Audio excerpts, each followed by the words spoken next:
I would now like to invite Lukata and Mjumbe to the podium. Lukata is here on behalf of our Congresswoman Bonnie Watson Coleman, and she sends us her best wishes, which she will convey to us. Thank you. Lukata.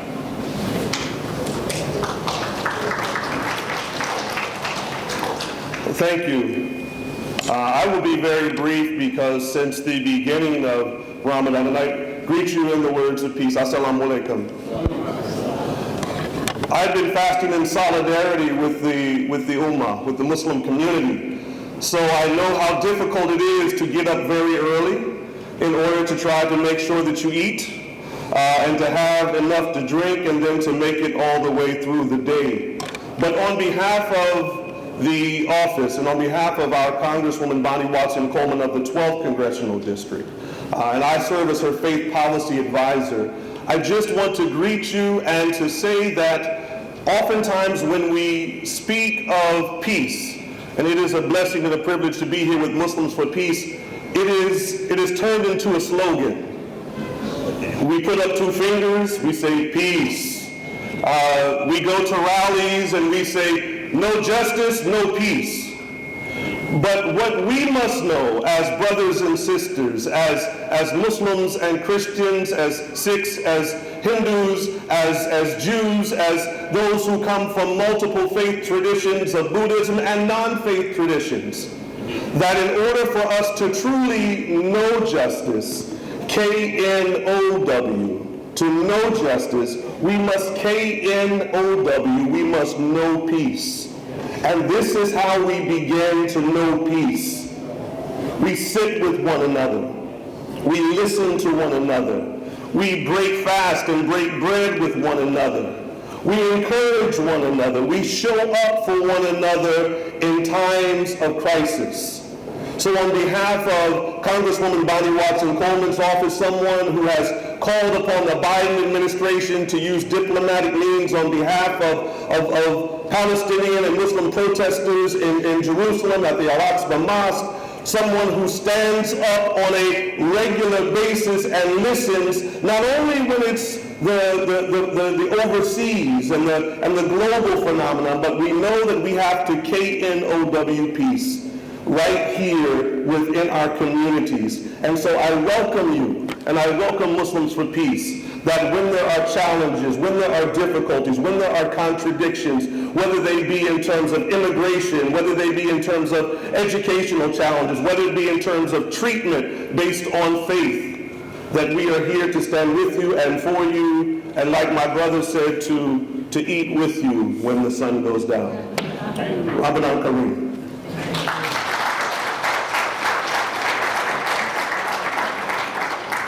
To be an inspirational evening. Three more speakers are left. I invite Rowaida Abdelaziz. She is a acclaimed reporter and she works for HuffPost, and we are truly honored that she was able to be here with us today. Rowaida Abdelaziz.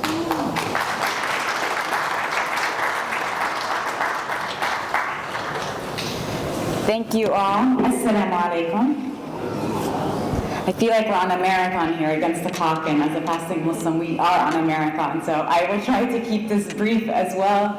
I will also just caveat that I'm definitely not here as a community representative or as a Muslim representative. We have a beloved leader, Imam Katovic, so I'm going to leave the theology and spirituality to him and speak broadly as a Muslim, as a woman, as a reporter, and tell you a little bit about the on-the-ground experiences of our communities, because at the end of the day, conversations are beautiful and critical, but what we live through day in and day out are something that I don't think we discuss enough.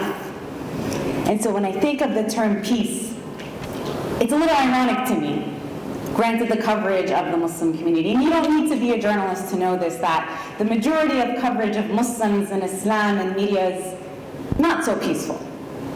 And in the sense that the stereotypes continue to reign. Our men are violent and oppressive, and our women are silent and also oppressed, and we're constantly fighting these cliches over and over, and we are foreign and un-American, and so on, and et cetera, et cetera, et cetera. And despite the fact that Muslims have been here since the founding of this country, the very first Muslims came as slaves, and that our communities continue to grow, there is this impending loom when we say Muslims. By the way, there's only 1% of Muslims in the US, and yet people who don't know a Muslim think we're bigger and larger and scarier. And while I am proud of that 1% that has made such an incredible impact on the national discourse, the discourse is wrong. The discourse continues to tell us that this word peace is so far from our faith, it's so far from our people, that we humanize what's happening in Ukraine, and we should. And we struggle to humanize with the Palestinians, the Syrians, the Yemenis, the Somalis, people that we've actively banned from entering this country not too long ago.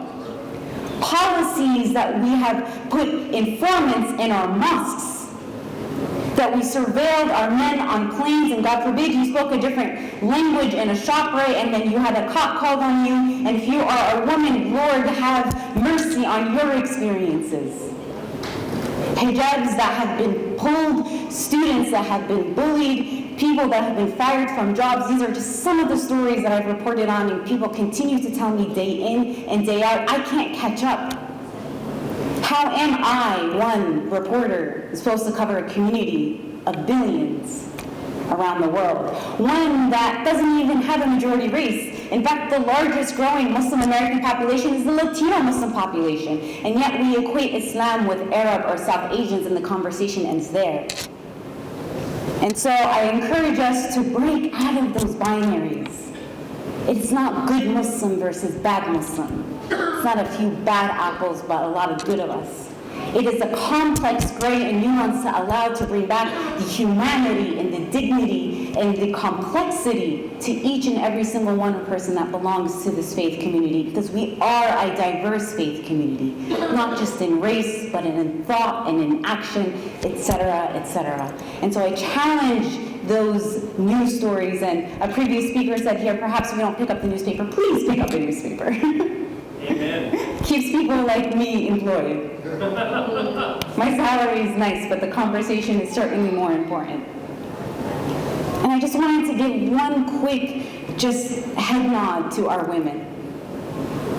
The statistics continue to show, when we look at Islamophobia and hate crimes, that Muslim women, in particular those who are visible Muslim women, they wear the hijab, they wear the niqab, etc., they continue to be on the forefront of anti-Muslim hate.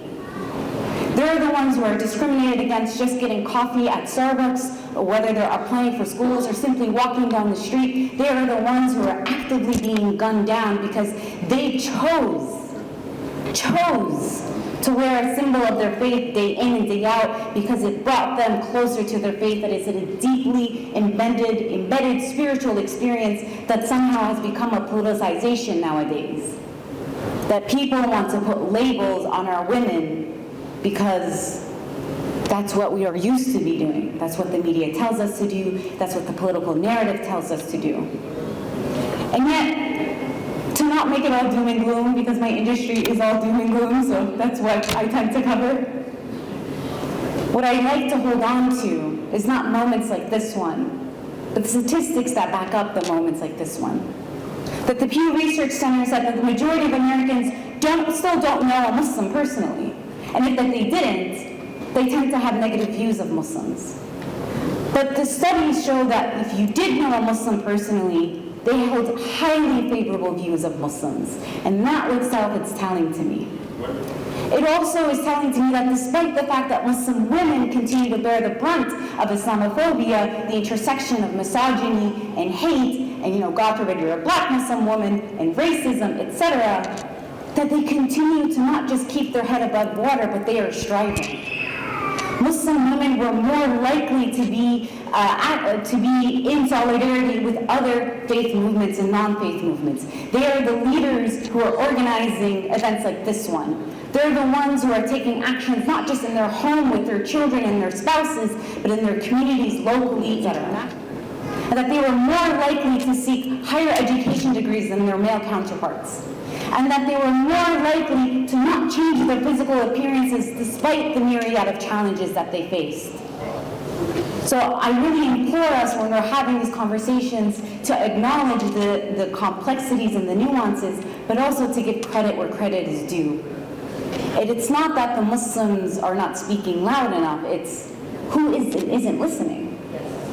And so I commend everyone who's here because it tells me that we are listening and we're willing to listen and to have difficult conversations, because peace doesn't come just for having a nice dinner, and I'm all for nice dinners, I can't wait to eat. But it also means being slightly uncomfortable from time to time so that we may continue to learn from one another and to grow from one another and to acknowledge the complexities and the messiness that comes with just being a human. Because at the end of the day, it's about breaking out those binaries so we can acknowledge the humanity in one another and abolish the stereotypes and the cliches we continue to see over and over again. I ask that Allah subhanahu wa ta'ala blesses this gathering and blesses all this holy month of Ramadan.